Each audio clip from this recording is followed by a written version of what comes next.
Hello, my good friends. Mike Shreeve here, founder and head troublemaker of the No Pants Project. You're listening to episode 27 of the No Pants Show. We're going to be talking about how to prepare for the coming recession. Seems a little bit of an odd topic to be running on a podcast where we talk about freelancing stuff. But I was reading some blogs and running through just some old books that I was just kind of looking for some things to break out of my normal pattern of thinking. So this is something that I do. It's something that I learned from Nassim Taleb, from his book Fooled by Randomness and some other stuff.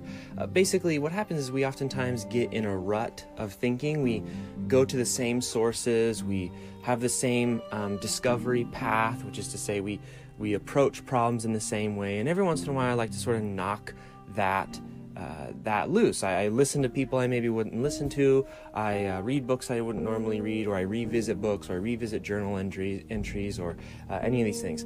Anyways, I rolled across this concept. It's a really, really powerful concept on how the brain works. But essentially, your eyes right now, regardless of their quality, even if they're perfect 20/20 vision, this is the concept that I ran across, and then I found out it's really applicable to everything that we do as a freelancer. Your eyes has a blind spot.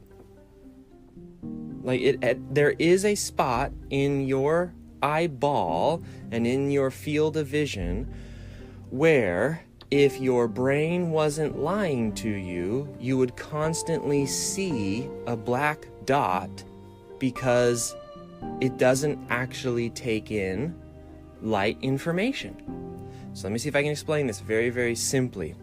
Essentially, what happens is our brain has developed over time the ability to fill in that blind spot with assumed information so that you, in your conscious experience, don't experience or don't see or don't feel or don't sense that you have a blind spot. So the brain makes up information that isn't actually there to fill in that blind spot. It's really wild. And there's lots of studies where some of certain people, that part of their brain that does that, if it's deficient or just straight missing or is injured in some way, they will literally be walking around and experiencing life with this black spot in their eye. There's ways that you can test this. You can kind of like move your hand around until it disappears, and you can actually find your own blind spot. But the point is that your brain makes up information to close the loop, and you experience it as a full, seamless, full width vision, and et cetera, and et cetera. Now, there's lots of lessons to learn from that, and you could say, well, that's why you need a mentor, because there's blind spots in your life, and, that's why you need to have somebody else look at your stuff as a creative, because you have blind spots in your work, and et cetera. And you could make those sort of metaphorical connections, but it goes even deeper than that. Your brain not only does that for your vision, but it tends to do that for everything. For example, there have been many studies that show the really inaccurate recall process of what are called deep memories or deep-seated memories. There's even a whole field of study dedicated to, or at least a whole field of research dedicated to false memories. In other words, what happens is that same processing power that allows us to fill in the blind spot in our eyes also does it retroactively for memories, so that in fact it's possible for some of the memories that we have to be either partially or completely false. Now, what's dangerous about this particular piece of research is that we often base our personal identity off of memories. If you're familiar with the book Psycho-Cybernetics by Dr. Maxwell, he talks a lot about our past memories and what we recall in our subconscious helps to create the narrative of our self-image. So you make the two connections, and it's actually possible that you could be living in a narrative of self-image that may not necessarily be entirely accurate. But this goes even further, this concept. When humans are unable to fully understand a thing, let's say the complexity of the universe, or let's say when they're unable to fully understand how something functions, we have a very powerful ability to simplify, to make connections, right? So instead of having to explain to a 6-year-old how they put a man on the moon and run through all the mathematics of that, we oversimplify. And we say, well, they had a rocket and it went around the moon like this, and the gravity went like this, and it slung them around, and here we go. Now, the problem with that is some people, if not provided the simple solution, their brain is geared to make up their own solution. And that's where you get people like conspiracy theorists who will, in a desperate attempt to understand a complex situation, oversimplify and make connections where connections didn't actually exist. It's the same exact thing that runs and fills in the blind spot in your field of vision. It's that same process. Now, why am I telling you all of this? I'm telling you all of this because many of you have a massive blind spot right now, which is you don't see the recession that's coming our way. Or in other words, the market correction. And the problem with that is that people much smarter than me are saying that this next recession, this next market correction, is likely to be significantly worse than the 2008 recession. Now, for those of you who are not familiar with the cycles of markets, essentially you've got times of plenty, and then the market corrects and you have a rough go, and then it goes back to plenty. Recessions aren't anything new. If you weren't really conscious in 2008, or you only heard sort of whisperings in the background, you may think that a recession is an avoidable thing. And for the most part, at least historically, markets have always been cyclical. Now, there's a couple things that are really important to understand. This is one of the longest bull markets that we've ever had, which is to say this is the longest period of time where things have gone fairly well. And you may say, well, Mike, it hasn't gone well for me. That's what I'm trying to say to you. Like, if it's not going well now for you, it's going to go much worse in the future when the market does correct. Now, do we know when it's going to correct? Do we know how bad it's going to correct? Is a lot of this speculation? Yeah, it's almost all speculation. But if historical events have shown us anything, eventually the market is going to correct. Eventually, it won't be as good as it has been for the past 7-ish years. Okay, it's about 7-8 years is how long this one has lasted, depending on how you measure it. So, there's a couple things that you have to think about and understand with this reality. And look, you can deny it all you want, and you can continue to live in the blind spot, and you can start to make conspiracy theories because it's a complex and hard to understand thing, and you can use this part of your brain that tries to make connections where there maybe aren't connections. You can do all of these things. What I want you to take away from this podcast is that regardless of all of that effort that you exude, the market will correct. There's going to be a time where it's not this easy. So I want to help you to understand a few things. One, it's time to stop waiting. It's time to stop procrastinating and coming up with excuses and reasons why you shouldn't do it and reasons why you can do it and or can't do it and reasons why if you don't get started now, you're going to be one of those people who wakes up in the middle of this market correction and is just thinking to themselves, oh my gosh, I wish I had got this started earlier. If you get started now, you're getting started when it's easier. Now is the easy time. Not in 6 months, not in a year, not in 2 years. The market correction could happen in 6 months. It could happen in a year. It could happen in 5 years. I'm not the kind of person who's going to gamble on when it's going to happen. I'm going to get to work today, and I'm going to harvest the fields as best I can, and I'm going to leverage the time now because I don't want to get caught in the rain.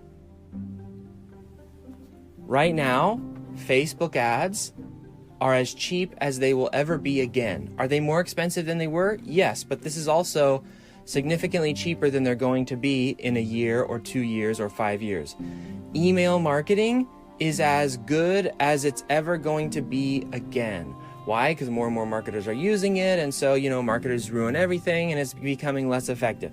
Instagram, this is as good as Instagram's going to be. Podcasting, this is as good. Everything will get harder, and it's the first movers, the people who have the first mover advantage, who built up their audience, who built up the trust, who built up the branding, who built up their name, who have their base number of clients. It's those people who have time on their side, which is to say, branding takes time, trust building takes time.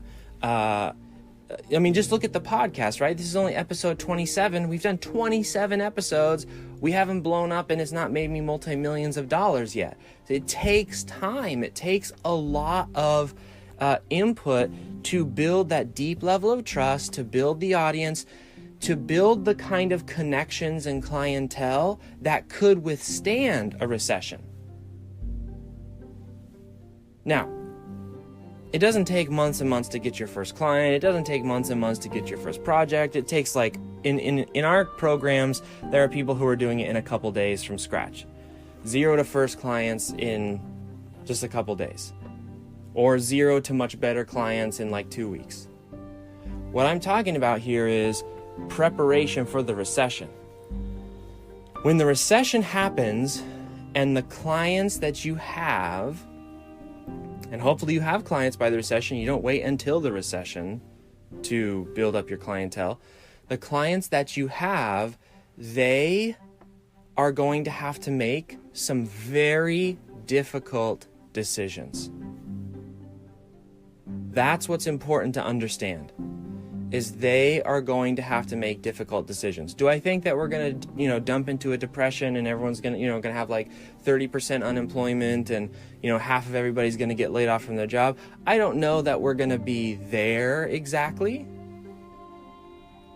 but there are going to have to be some very hard discussions.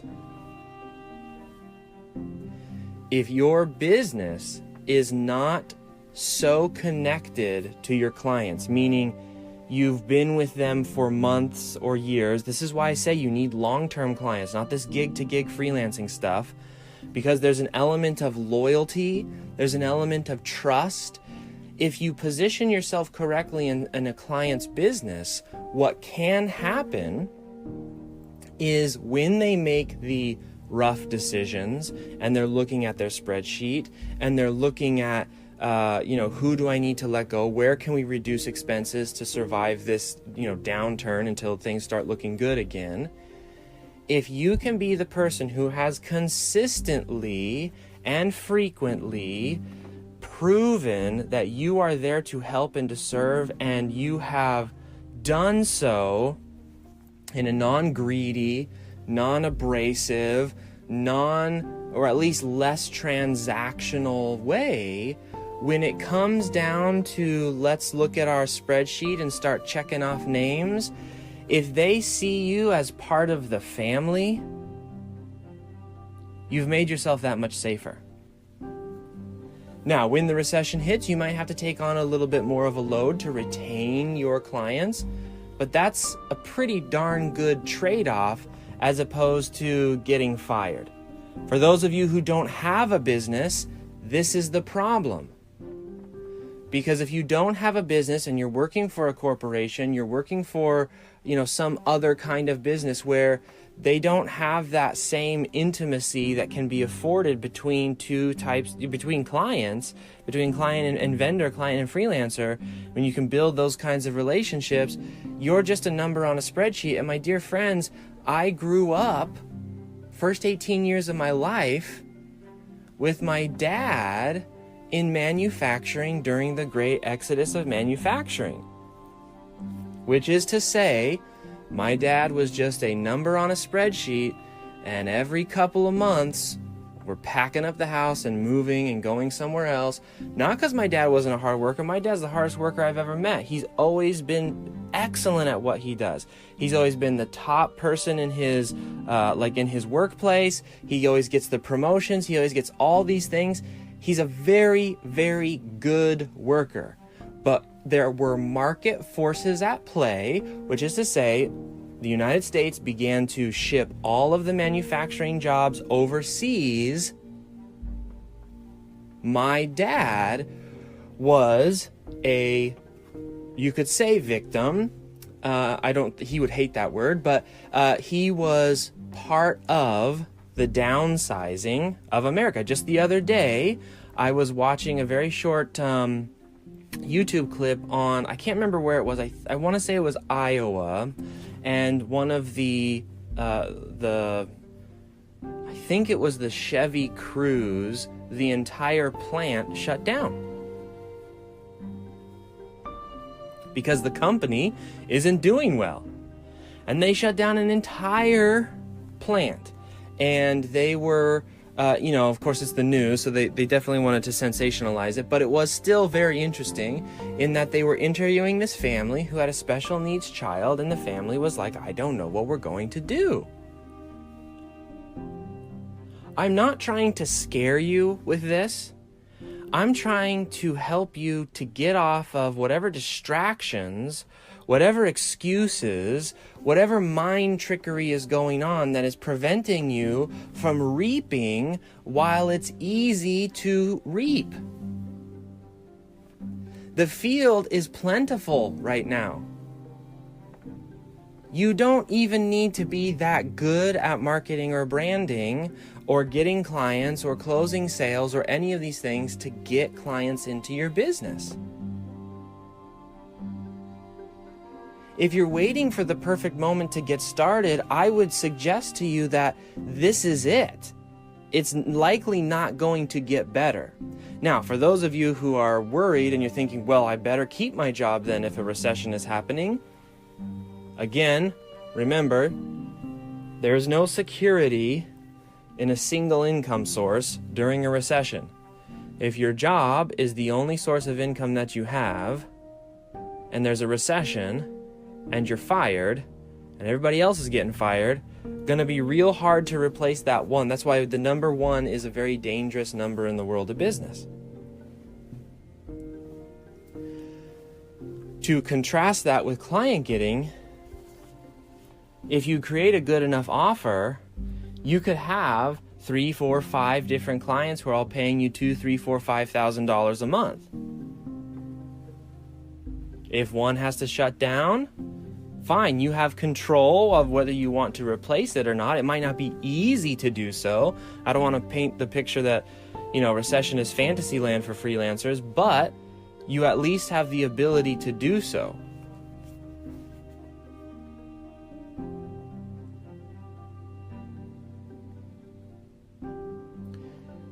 So again, this isn't to scare you. It's to make you realize that you might have a blind spot right now, and your brain might be making connections and creating stories which are in contradiction to the reality of what is happening and is about to happen. You may be thinking, oh, I can sort of just, rest and, I'll get to it when I need to get to it. And, things are kind of okay right now. At the very least, if you are employed by someone else and you haven't at least started making like $1,000 or $2,000 a month on the side just to put away, I just get like one little client on the side that you do on a Saturday morning, maybe like a Friday night, Saturday morning, and work a little extra hard than normal and do this for the next 6 months, put away $10,000, $15,000, $20,000. Because you're going to need it. Those of you who are in your business right now and making good money, I know how tempting it is when the money comes to go spend it and to, this is fun and I'm going to buy this and I'm going to buy that. I would recommend maybe putting a little bit more of that away. As a matter of fact, one of the principles I live my life by is that every income stream I have needs to have 6 months of operating costs put away before I'll even think about getting silly with my money. So let me give you an example. If I have a business that, let's say the business makes me $10,000 a month and it costs me, $4,000 a month for whatever reason, taxes and whatever. And so I take home $6,000 from that. First, you got to have your own personal emergency savings, which would be 6 times 6. So I'd have $36,000 stored away, so that if everything went to heck, I'd have 6 months of my normal monthly income to be safe, to figure things out.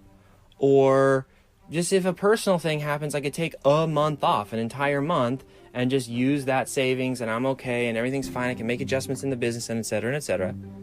And then I also need for the business, that $4,000 a month expense, I also need that saved away for 6 months. So 4 times 6, 28,000. So I need 28 grand and 36,000. Now some of you are like, holy cow, that's a lot of money. And my response to you is, yeah. That's why I'm saying you should start today. Because you're not going to make that money overnight. You're not going to make it when you need it. You can only make it before you need it. Maybe there's some things you're spending your money on right now that maybe you could pull back just a little bit. Start putting some of that away in an emergency account. Maybe you're kind of like, I don't know if I really want to take on another client. I don't know if I really want to. Maybe you just take on that client just to put some money away for a little bit.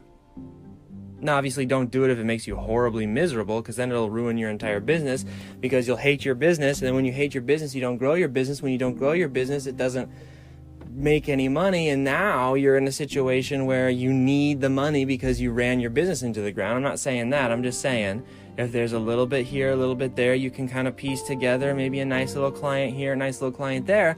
It's worth taking when times are good, because you will miss that when times are rough. And I'm promising you that times will get rough. And look, you can take that information and you can somehow twist what I just said into, because your emotional reaction, right, of, oh my gosh, something bad's going to happen. And you can say, I'm not going to risk building a business when a recession's coming. I'm telling you, you've got way more control with a business during a recession than you do when you are employed by someone else. Because here's the restrictions of being employed by someone else. When you're employed by someone else in a recession and they lay you off, in which you don't really have any say, you can't save the relationship if you're in a corporation and your name came up on a spreadsheet. But here's what you're limited to. You're limited to your resume. You are a round hole trying to fit into a square peg if you're trying to, get a job that isn't necessarily a job you've been doing already. And if your particular job is one of the hard-hit jobs during a recession, it's going to be hard to do a lateral transfer and go into a new skill set. When you own your business, if everyone on planet Earth, like let's say that you work with experts like I do, okay? Authors, speakers, etc. Let's say during a recession, or let's say the government during the recession bans all experts, and every single person who is an expert has to shut their business down. Now, that's never going to happen, but let's say that it does. You want to know what's cool about being a business? Nobody asks for your resume. I could jump to a completely new niche, a completely new service offering, a completely new everything, and nobody is going to worry about whether or not I have this on my resume and that on my resume. What they're going to worry about is, can I get results? So now is a great time when things are easy, when it's easy to get results for clients. Because if it's easy for you to build your business, it's also easy for other clients right now to start stacking up success stories and stacking up case studies and improving your skills in delivering results. Now's the time to do it. It's like with my fiction, people are always asking, Mike, why do you write so much? Because I when I do my self-published fiction, I try to be as prolific as possible. Obviously not working myself to death, but, it's fun. I enjoy it. And, I'm going to put out as many books as I can. Because eventually, either Amazon's going to do something silly. I've been self-publishing since 2012. I've been through KU. I went through KU updates and the KU2 and all these sorts of things. I've been in the roller coaster. Before I was self-publishing, I did the SEO thing. So I've been through the Google and the Panda updates and the slaps, and Squidoo was awesome. Now it's not awesome. And like this up and down nature, it's everywhere. So like, for example, self-publishing fiction, Amazon could tomorrow just decide they don't want to do Kindle anymore.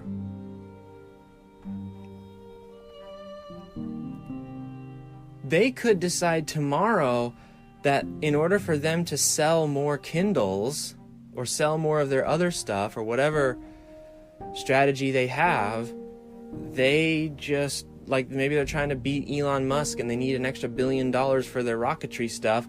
And they just decide, you know what? We're no longer letting people charge more than 99 cents for a self-published book.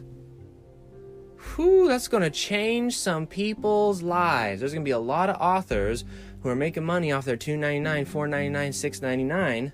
And when it dips to 99 cents, they're not going to be able to make a living at it anymore.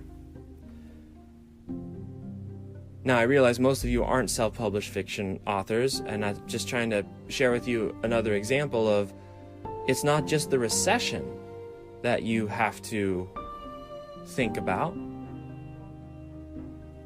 When times are good like they are now, when freelancing is being celebrated like it is now,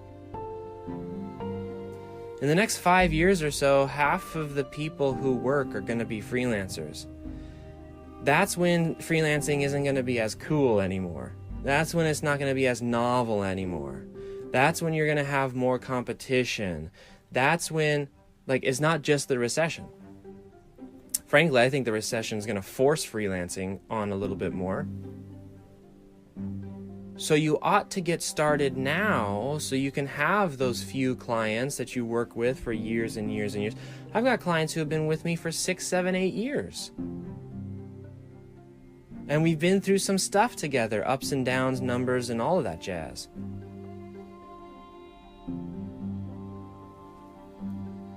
Those are the kind of clients you want, and you get them now.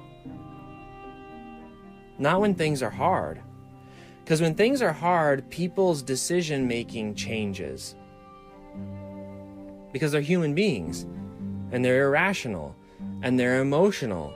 And when you have limited, tight budgets and, things are more difficult, it's just going to be harder to get clients. And I can tell you from experience, because I started my freelancing business in the direct aftermath of the 2008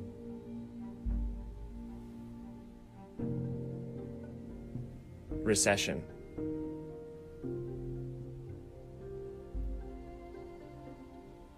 Had to do some quick math there to make sure that I was I mean it really, like, so the 2008 recession aided, really it was the 2007 beginnings of the big recession that happened in 2008, but the recession really did not help me not be homeless, let me put it that way. And it was in those same circumstances that I built my freelancing business. And I'll tell you what, it was not easy compared to what is possible now. First off, it was a decade ago. People were still like, what's freelancing? Now it's like a normal thing to be a freelancer. There's way more people online. There's way more people working in remote workplaces. There's way more. It's just easier now. It's going to get less easy again. So you have to make the decision to start now. So that's the first thing, start now. Second thing, of course, save money. And be smart about planning for that future event. Now, it doesn't mean freak out about the future event. It means planning for it. You plan when you drive, if you go on a long trip, you plan to arrive at your destination very, safe and on time, and we're going to take the right roads, and you get your little GPS out, and here's how long it's going to take, and here we go, and I've got supplies, and if we're going over a mountain pass, do we have our snow clothes? And you prepare for these things. Do we have chains? Do we have all these? That's all it is. You just have to prepare yourself for what's about to come. And it really is this simple. Don't procrastinate. Get started right now. Build your business as best as you can. Get mentorship if you need to. Now's the time to, number 3, invest in your business.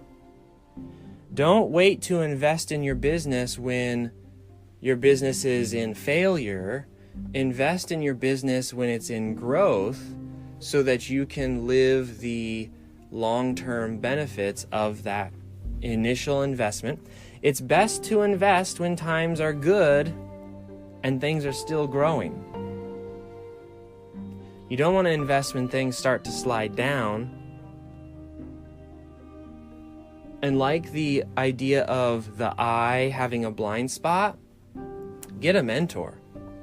Get a coach. I don't even care who you hire. Hire me, don't hire me, doesn't matter to me. Hire somebody who can see the blind spots that you possess right now, because I guarantee that you do. There's a reason I've got 3, 4, 5, 6 different mentors that I pay a lot of money to every single year. It's because I know I don't see everything. I've been doing this long enough to know I don't know what I don't know. Now, you may still be early enough in your career as a freelancer to think you know everything and to think you can figure it all out by yourself. Hopefully,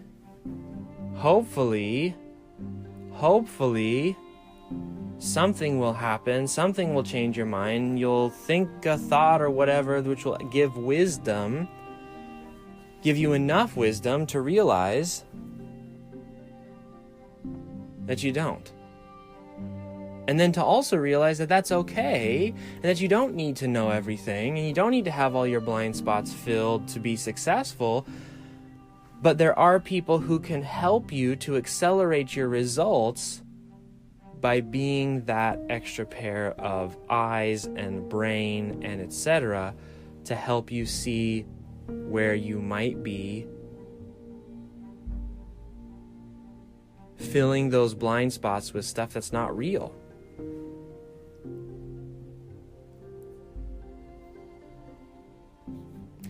So, this is very simple advice, and I hope that it's helpful. Start your business now. Don't wait until the recession is upon us. Don't wait until you're fired from your job. Don't wait until there's no more money in the bank. Don't wait to get started. Do it now. Do whatever you have to do to kick yourself in the bottom and get things going. Number 2, save. And look, you can put it in investment. I'm not an advisor, an investment advisor here. So I'm not going to tell you where to put that money. You know, if it were up to me and you're like, Mike, what should I do? I don't know, put it in a lock box and stuff it under your mattress. That would be better than not having any at all.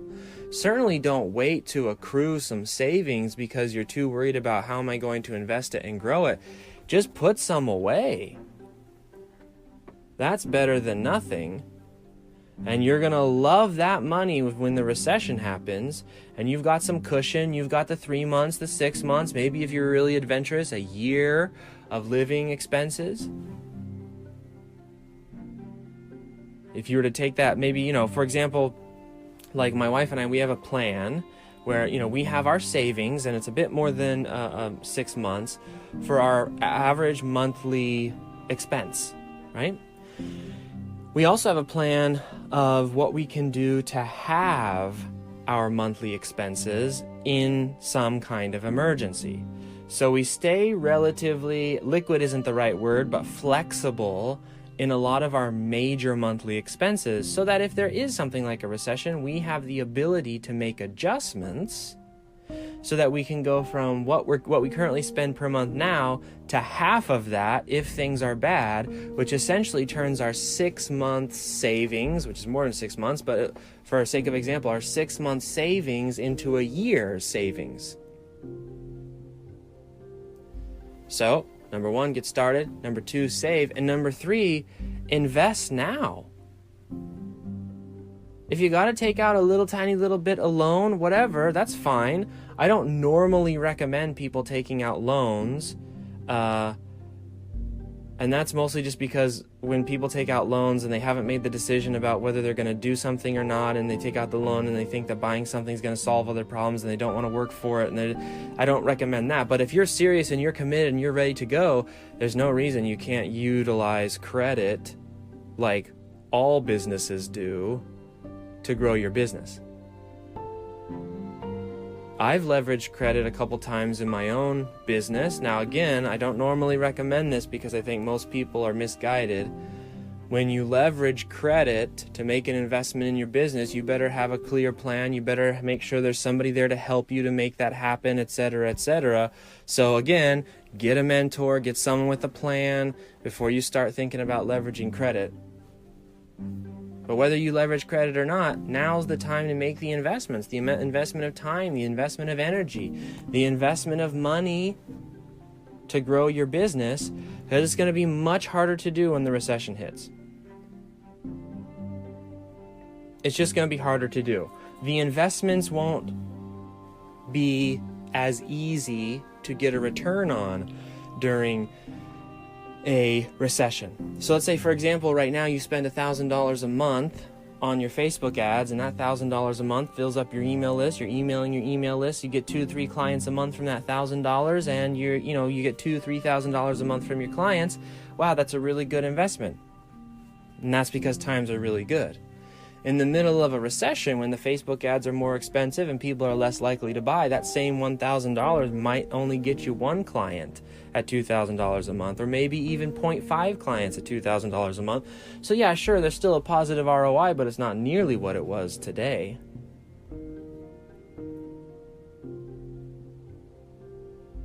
So, that's it, my dear friends. Sunday Thought for Your Thoughts with Jack Handy. No, I'm just kidding. This is a fairly serious issue. This is I'm not trying to fearmonger you or scare you. This is happening. Do we know when it's going to happen? No. Anyone who says they know exactly when it's going to happen is kind of full of malarkey, but it's going to happen. There will be a market correction. Who knows when it is?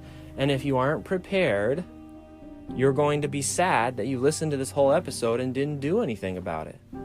I'm not saying anything that I've recommended to you is easy to do. All of what I've recommended to you is difficult. It requires discipline. It requires hard work. Not long work. Don't get me wrong. I'm not saying you got to go hustle for 60 hours a week. but it's going to require you overcoming some habits.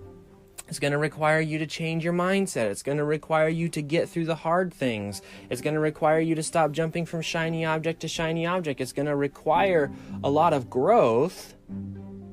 It's going to require maybe not spending so much money so you can put it away and save. It's going to require maybe having hard conversations with people in your family, your spouse, your partner, your whoever, and saying, look, we have to change because this is happening, and when things are hard, I want to still have the peace, I want to have the security, I want to be able to come out the other side of this correction, because that will happen too. It might be a rough correction, but we'll come out the other side as we have done historically. So it's not going to be easy, but not doing that work now is going to be harder in the middle of the recession when you don't have the savings and you don't have the business and you don't have the client relationships. That's going to be way harder than however hard it might be to get started now. And for those of you who want to get started now, please visit thenopantsproject.com. We have a coaching and mentoring program that's based off of a 90-day launch process, which is to say 7 coaches help you to go from 0 to full-time in 90 days. It's not necessarily an easy program, but it works. And it's a program that is also not inexpensive. I mean, you're getting access to 7 mentors. If it was super cheap, you probably shouldn't buy it.